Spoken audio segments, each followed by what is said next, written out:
오늘 주일에 주시는 말씀은 신약 성경 고린도전서 4장 3절에서 5절까지 말씀입니다.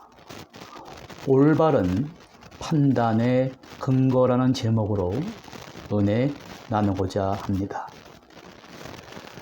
바울은 본문에서 사람들의 이 올바른 판단의 근거 중 세 가지를 다루고 있습니다. 그것은 사람의 판단이라는 것과 사람의 이 마음속의 양심의 판단이라는 것과 그리고 다른 하나는 하나님의 판단이라는 것입니다. 무엇이 과연 올바른 판단을 이루게 하는 근거일까요? 먼저 이 세상의 모든 사람들은 살아가면서 누구나 실수하기 쉬운 일이 있습니다. 그것은 우리가 사람들을 평가하고 비교하는 일입니다. 사람의 생각으로 사람들을 평가하고 비교하는 일은 올바르지 않습니다. 왜냐하면 간혹 분쟁이 일어납니다. 사람들이 세운 법이라는 잣대에 의해 그 진위를 가리고자 합니다. 그러나 이 법의 판단 속에 가려진 진실은 때로는 정확하게 밝혀지질 못합니다. 당시 바울이 속해 있던 고린도 교회에서도 바울에 대한 비난과 배척이 심했습니다. 그러나 바울은 조금도 마음을 쓰지 않았습니다. 그 이유가 무엇입니까? 누구나 많은 사람들이 모인 곳에서는 사람들의 결정과 단점이 드러납니다. 그래서 항상 사람들의 평가를 받습니다. 누구나 사람의 평가에 관심을 가지게 되고 내가 하는 일이 다른 사람의 칭찬이 되는가, 비난이 되는가. 칭찬을 받으면 기뻐하게 되고 비난을 받게 되면 섭섭하게 생각합니다. 지금 4차 정보화 시대에 첨단의 문명인 스마트폰의 보급으로 서로 칭찬하는 말, 비난하는 말이 쉬지 않고 쏟아지고 있습니다. 그 비난하는 말들이 심지어 비판을 넘어 한 사람의 그 윤리와 도덕을 무너뜨리고 있습니다. 그동안 주고받은 상대방을 평가한 문자들이 세상에 다 공개가 되고 또한 부끄러움을 당하고 법적인 고발 대상이 되곤 합니다. 그래서 사람의 비판과 평가는 항상 조심해야 됩니다. 보통 우리는 이 인간의 평가에서 좋은 평가를 받기 위해 힘을 씁니다. 말도 조심하고 행동도 조심합니다. 사람 보는 데에서 선행을 하기도 하고 심지어 가면을 쓰고 아첨하기도 하고 자기 자랑을 하기까지도 합니다. 이 사람들의 평가와 비난 속에 가려진 진실이란 정확하지 못합니다. 왜냐하면 사람들은 나타나는 외모와 결과만 보고 평가하기 때문입니다. 이 인간의 평가란 종종 사람을 속이게 됩니다. 왜 이러한 일이 오늘 우리에게도 일어날까요? 그 이유가 있습니다. 이 사람의 평가라는 것은 그 자체가 사람의 이 의식의 세계에서 나오는 것이기 때문에 자신에게 유리한 편견과 학벌과 전통과 여러 가지 오류에 빠져 판단을 그르칠 때가 많이 있습니다. 누구나 갖는 편견의 정체는 무엇입니까? 편견이란 한 개인의 무의식을 지배하는 마음이고 학벌과 지연으로 여러 대를 걸쳐 내려오는 일종의 집단 무의식과 같은 것입니다. 나도 모르게 학습되고 집단으로 물려받은 개인적, 집단적 무의식 세계에서 일어나는 일이라 사람들이 속고 있습니다. 올바른 삶을 유지한다는 것은 사람들의 의식 속에 감추어진 이 무의식의 속에서 벌어지는 일들을 나의 올바른 의식의 세계로 끌어올려서 바르게 해석하고 행동하는 일이 필요합니다. 사도 바울은 변하기 쉬운 인간의 판단에 대해서 사람들로부터 칭찬을 받아도 기뻐하지 말고 오히려 좋은 판단을 받으려고 노력할 필요도 없다라는 거예요. 나 자신이 오히려 그렇게 하다가 위선에 빠질 염려가 있다는 것입니다. 사도 바울은 인간의 불완전한 판단에서 가급적 멀리 떨어져 생활하고 판단의 노예가 되지 말라고 합니다. 그보다 더 큰 일의 우선순위를 두라고 합니다. 그것이 무엇입니까? 그것은 바로 그보다 한 단계 더 위에 있는 양심의 판단이라고 하는 것입니다. 사람의 판단보다 그 위에 있는 우리 마음속에 있는 양심의 판단이라는 건 우리가 매일 양심으로부터 비판을 받습니다. 이 양심의 판단은 사람들이 보통 하는 인간의 판단보다 오차 범위가 적습니다.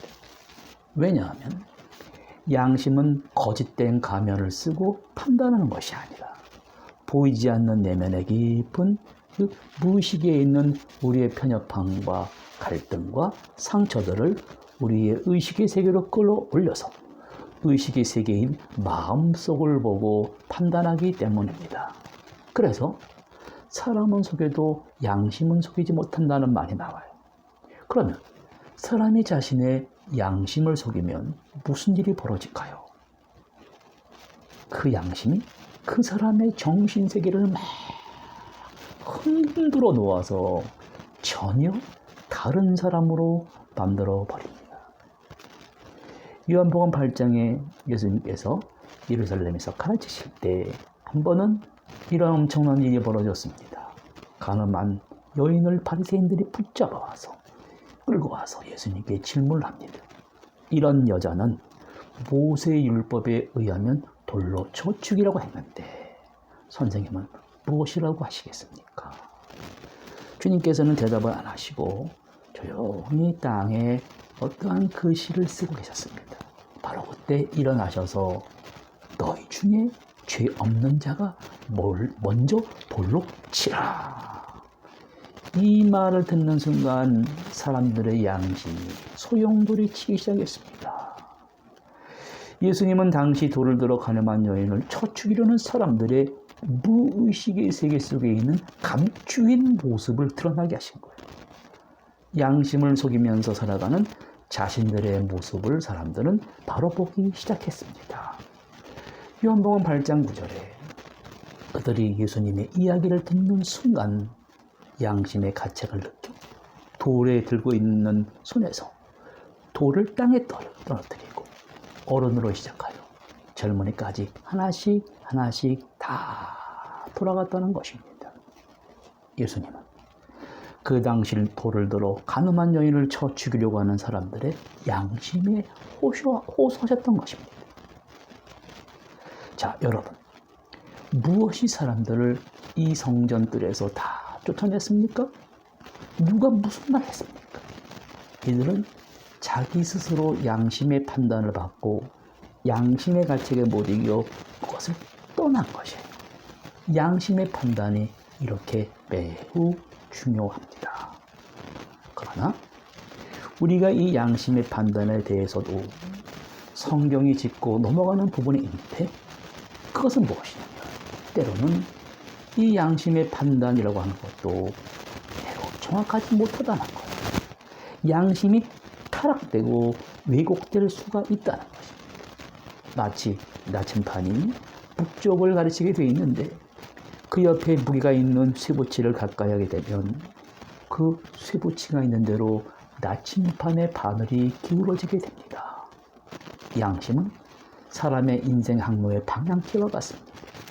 마찬가지로 우리 양심의 실체인 그 방향키와 같은 나침반의 바늘도 본래 옳은 것을 지향해 만들었지만 강한 물질의 욕심과 유혹 같은 것이 한 사람의 이 양심에 가까이 오게 될 때 그 영향을 받아서 양심이 기능을 못하고 올바른 인생길의 향로를 잃어버리게 합니다. 어떻게 잃어버리게 합니까? 여기 재미있는 이러한 우화가 있습니다. 어느 왕이 잘 만들어 놓은 정원에서 산책을 하고 있었습니다. 여기저기 다니면서 푸른 나무와 꽃들을 보고 있었습니다. 그런데 이상하게도 햇빛을 받아 잘 자란 푸른 나무와 열매를 맺은 수많은 나무들과 아름다운 꽃들이 다 시들어 있는 거예요.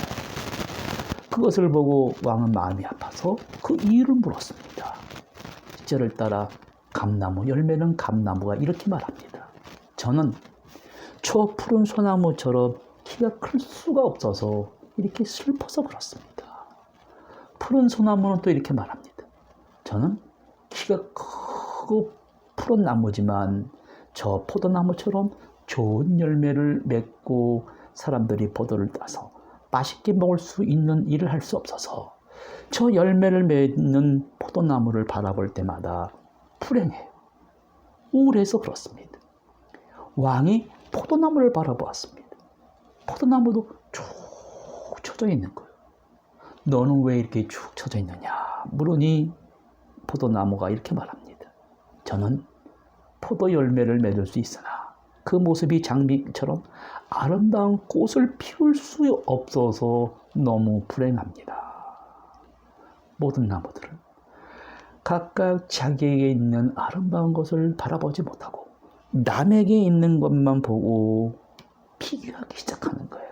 바로 그때 왕의 발밑에 아주 보잘것없는 풀꽃 하나가 만발하여 활짝 웃고 있는 것을 보았습니다. 왕은 기뻤습니다. 다른 나무들은 다 슬퍼하고 괴로워하는데 너는 무엇이 그렇게 기뻐하면서 꽃을 피고 있느냐 물었더니 그 풀꽃이 이렇게 대답하더랍니다.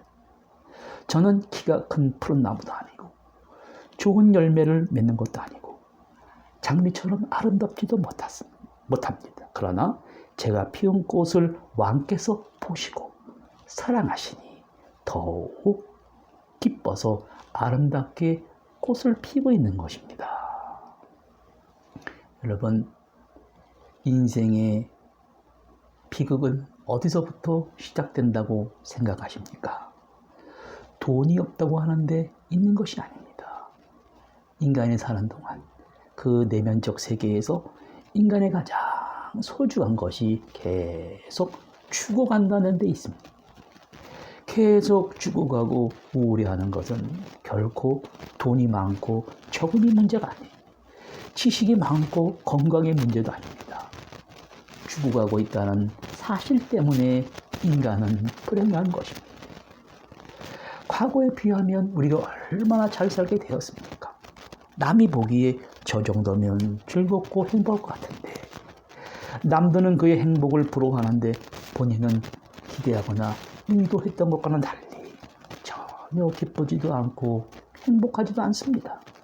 이렇듯 우리는 어느 사이에 즐거움을 잃어버린 저 시들어가는 우울해하고 고독해하는 이솝 우화 속에 감나무와 소나무와 포도나무들 같게 되고 말아버렸습니다. 적어도 사람은 하루에 마주보며 7번은 웃어야 건강하다고 합니다. 요즘에 생긴 병이 코로나 우울증이라는 거예요. 하루 종일 웃을 일이 없으니 정신에 이상을 가져오는 거예요. 어떻게 내가 다 가져야만 기쁩니까? 오히려 다른 사람들이 잘 되는 것을 보고 기뻐하고 다른 사람의 기쁨을 나의 기쁨인 것처럼 더불어 나눌 수 있어야 되는데 그렇지는 못하는 거예요. 그것이 바로 불행한 사람입니다. 그 내면적 세계에서 무언가 점점 죽어가고 있습니다. 점점 양심 무감각한 세계로 치닫고 있습니다. 인생을 비극이라고 한 것이 바로 이 때문입니다. 성경은 바로 그 원인을 보여주고 있습니다. 더 갖고자 하는 소유욕뿐만이 아니라 강한 권세욕과 강한 지위욕과 경욕과 명예욕이 솟구쳐 올라면서 사람을 전혀 다른 사람으로 만들어버립니다. 그 이유는 이러합니다. 사람이 자라면서 가진 수많은 상처와 고통과 스트레스들이 보이지 않는 이 무의식의 세계 속에 있다가 현실 속에 감당할 수 없는 문제에 강하게 부딪힐 때 이 양심의 바늘이 잘못된 방향을 가리키고 사람을 향해 자신을 지키기 위한 파워가 스스로 나타나는데 그것이 방어 기제라는 거예요. 그것이 바로 부정과 억압과 합리화와 투사라는 방법으로 나타납니다. 투사란 받아들일 수 없는 충동이나 생각을 외부 세계로 옮겨놓는 정신과정이에요. 자신의 흥미와 욕망들이 자신의 심리적 경험이 실제 현실적인 것처럼 되면서 폭발해 버립니다. 결국 사람이 가졌던 양심의 기능이 왜곡되고 한 사람을 다시 돌아올 수 없는 길로 나아가게 합니다.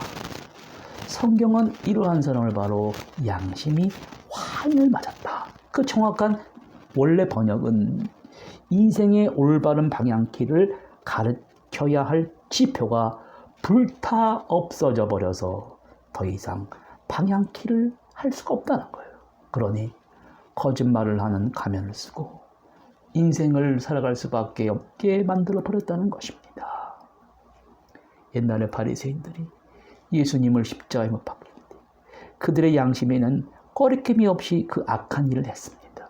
그러므로 우리가 이 양심의 판단에 대해서도 기억할 것이 있는데 언제든지 우리 양심이 이렇게 하면 안 된다 판결을 내릴 때는 언제나 순종해야 됩니다. 양심은 사랑과 하나님이 만나는 지성소와 같은 것입니다.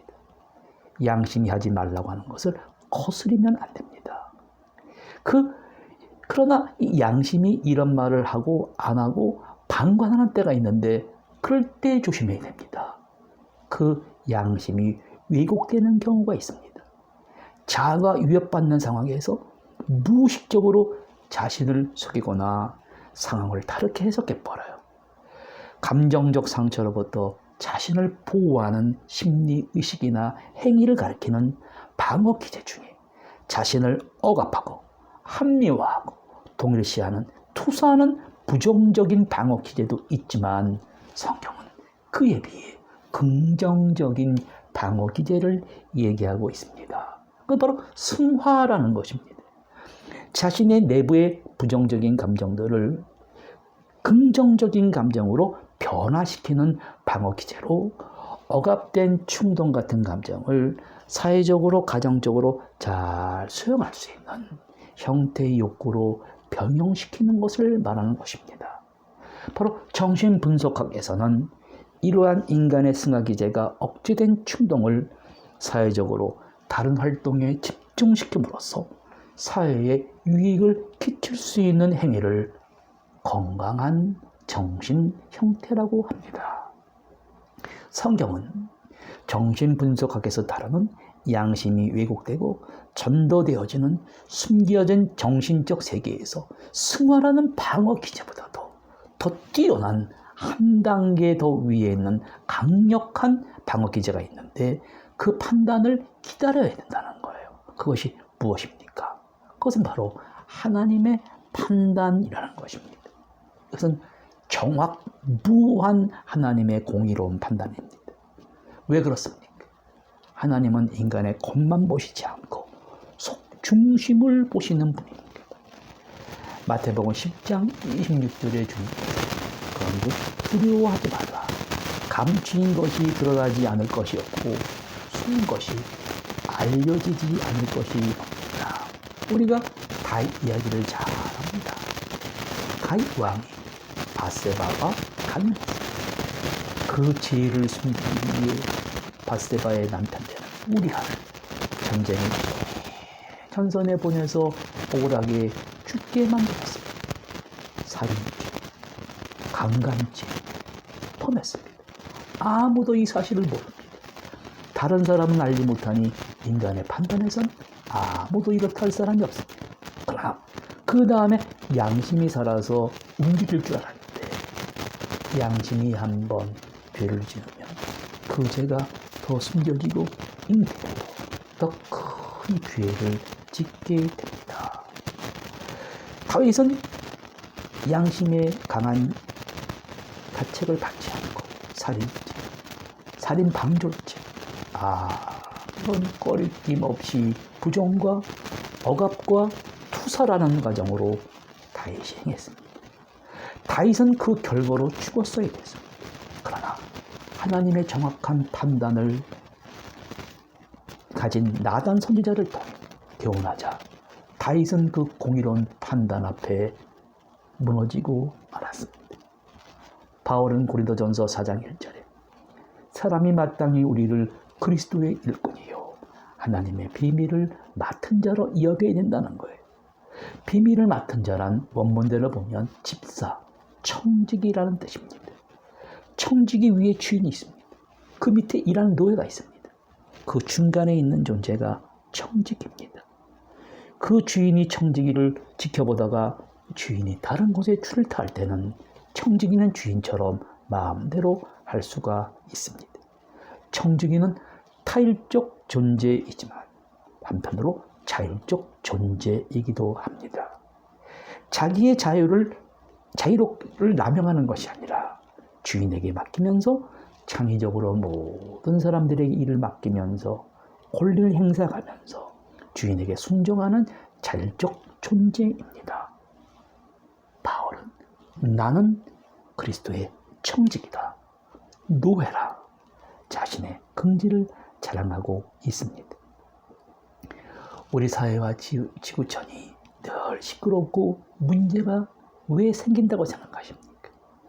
사람의 복은 자신의 복을 감사하면서 더욱 검소하고 절약하는 가운데 생깁니다. 자신의 덕은 자신을 드러내지 않고 상대방을 먼저 존중하는 겸양의 태도에서 나옵니다. 여러분, 살아가면서 사람들이 우울해지고 고독하다고 합니다. 스스로 잘났다고 생각하기 때문에 고독한 것입니다. 마음을 비우십시오. 한번 낮춰보십시오.